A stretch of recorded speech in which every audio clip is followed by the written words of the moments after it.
Ladies and gentlemen, welcome back to another Century 17 video. Today we're going to be continuing our quest through the MLB field and ranking every MLB right fielder. We've done this for every infield position, including catcher, and now we've done it for left field and center field. We're doing it for right field, and then we just have to do the designated hitters and the pitchers. So coming down to a close, there's going to be a playlist linked in the description or up in the info section coming up here. You can check out all the rest of the videos right there. With that being said, not too much to say. Subscribe if you haven't already. Leave a like on this video. Truly would appreciate it. Thank you guys for all the support. I've been getting a lot of it recently, so I thank you guys for that. One quick question: if I were to make merch, would you guys buy it? It's just one thing I'll say. I do giveaways with it too. With that being said, boys, let's get right into the video.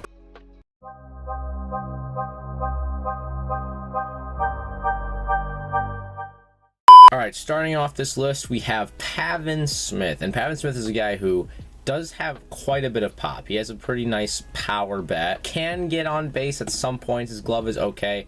He's kind of average to me. Ronald Acuna Jr. This one's really tough. Because, yeah, you'd say he's one of the best. But I think he has to be elite. He has to be elite. Now, I thought about it for a second. I was like, yeah, he's still probably one of the 10 best players in baseball. So he's definitely. Anthony Santander, while he's not like a terrible player, he's just not really that great. Jackie Bradley Jr., he brings a lot with the glove, but he cannot hit for the life of him because he is bad. Seiya Suzuki, he has come into the league, and especially in the start, he was really good. I think he's cooled off a little bit recently. With that being said, I think that at some point he's going to get to this above average elite tier. Right now, I think he's probably realistically just average. I don't know. His glove is sick, so I think above average is pretty nice. Tyler Naquin, there's just nothing really special about this guy. To me, he's honestly just a worse version of Jesse Winker, and he's just below average. This is Oscar Mercado. I mean, there's just not a ton exciting about this guy either. Yeah, this year, 210, 618 OPS, 4 home runs, and negative war. Yeah, it's just not very good.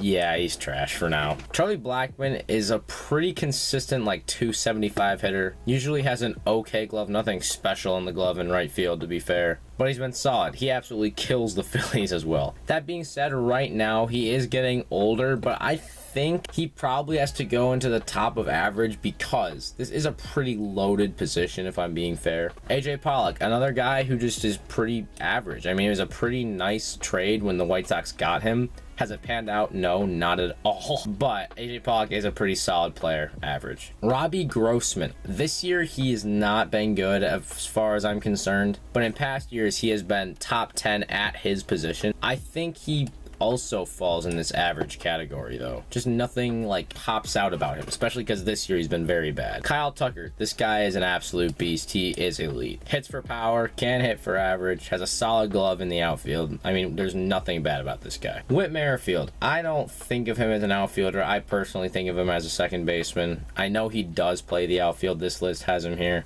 He has not had a good year this year, and quite honestly, I think he might be a little bit overhyped. I think he's average. There's nothing like that's so great about him. Yes, I know he like has been a batting average like title guy like recently, or not recently, actually like a few years ago, but he cannot hit for pop. Decent glove, like a pretty nice glove at second base, but I don't know, I just don't find anything super great about him. I don't know if that makes any sense. I find him to be very similar to like a Mark Kahn. I know it's not like super comparable, but like this similar player. Taylor Ward, this year he has been great. I'm pretty sure he might still be at like that 300 average mark. Yeah, he still has been able to maintain a 300 batting average this year. He has been pretty nice. I think he's above average right now. I says, Poppy, can he play baseball? His name is Mookie Betts, and he is elite. Mookie simply just is one of the best 5. And incredible glove. And he's ridiculous at hitting, and there's not much more for me to say. Avisail Garcia, I don't know. I did not like this signing from the start for the Marlins. Honestly, he's this year been below average. I know it's kind of hard to put him there. I want to put him in the average, but it's just, I don't know if I can. Hunter Renfroe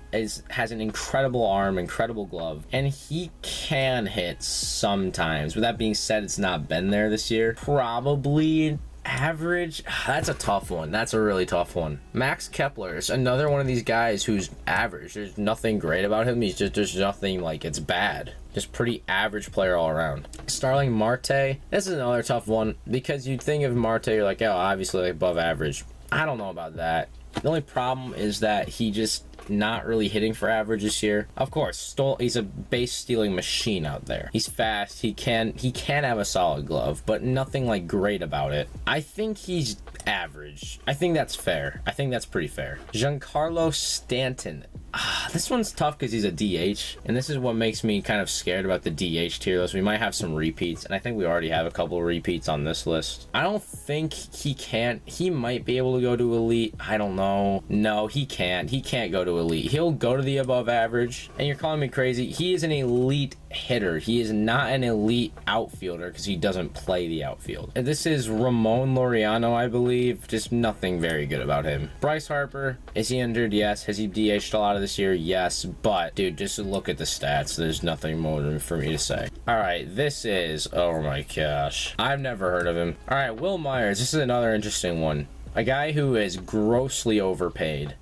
And it's kind of funny a little bit because he is somewhere right here. It's okay glove. I'll put him in the average tier. Mitch Haniger, above average. I don't really love any of like these rankings. I'll be completely real with you. Haniger, he hits for incredible power. Last year he was ridiculous. We saw decent glove out there in the outfield. I'll put him in above average. Luis Gonzalez, just nothing great about him right now. Not right now. Dylan Carlson, a guy who had a solid year last year. Not as great as everyone said. Like, he wasn't like Tyler O'Neill level. He's kind of average. Obviously, he's going to have a good glove. He plays for the Cardinals. But hitting wise, doesn't really hit for much average. I don't know. Manuel Margot, one of those like Rays players where you're just like, you don't know why the Rays are good. He's realistically below average. Cole Calhoun, a guy who has a pretty solid glove in the outfield and can hit for pop.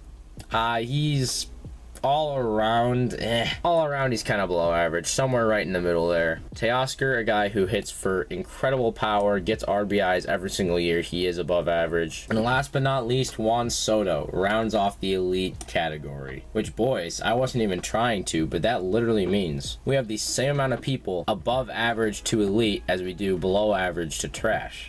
That's how these lists are supposed to work out. If you guys did enjoy, please subscribe and leave a like on this video. I truly would appreciate it. Go check out all my socials linked in the description. A ton of these videos have come out. As I said, the playlist is going to be in the description as well. Live streaming Phillies games all the time now, so you should go check them out whenever. Not every Phillies game, like probably 1 out of 5 this summer especially. So go check those out. Subscribe so you know when I go live. I'll see you guys in the next one. Peace out. Have a blessed one.